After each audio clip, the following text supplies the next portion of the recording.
everybody. Thanks for tuning in to Borgeson. I'm Jefferson Bryant from Red Dirt Rods. Today I want to talk to you about how to correctly measure steering shafts. So we've got our demo chassis set up over here. We're going to show you how to measure a steering shaft using Borgeson joints. We're going to show you two different ways of doing it. So let's get started.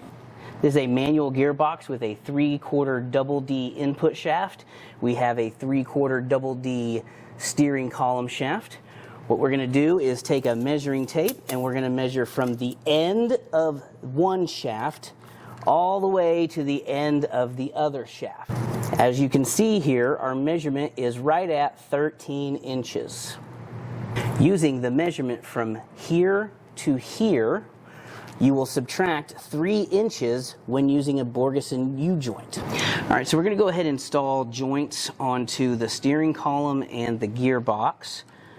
And then we're just going to tighten this down. When you do this on your vehicle, it is important that your U-joints are in the correct position and properly installed, meaning that the interior of the shaft is flush or just under flush on the inside of the U-joint saddle. If you already have U-joints, you can assemble your U-joints to the vehicle and measure with this process. You will measure from each end of your U-joints as such. That gives us a measurement of 8.5 inches.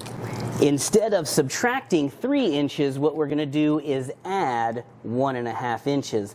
That is the 3/4 of an inch of engagement on each side of the U-joint.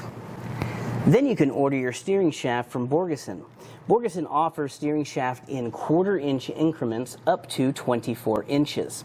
You can always order your shaft ahead of time and cut however much off of each end. This is a 10-inch shaft, which will fit perfectly between our 8.5 inch measurement, also 13 inches between the two shafts. Now you can take the shaft and install it into one joint, push it all the way in, align your U-joint yokes. Remember, that's very important. They must be in phase. And then you should be able to slide the joint so that the inside of the shaft is just flush or under flush on each side,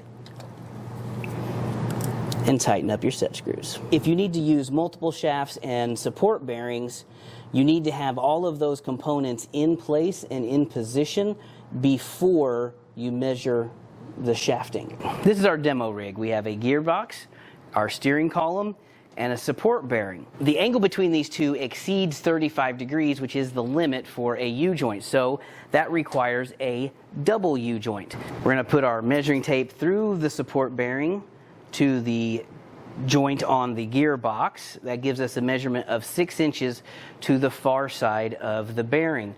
Then we would add 3/4 of an inch for this U-joint and 3/4 of an inch for this U-joint if you want the joint right up against the bearing. But we don't. We want about 1/4 of an inch of space on that, so we're going to add 1 3/4 inches to the overall length.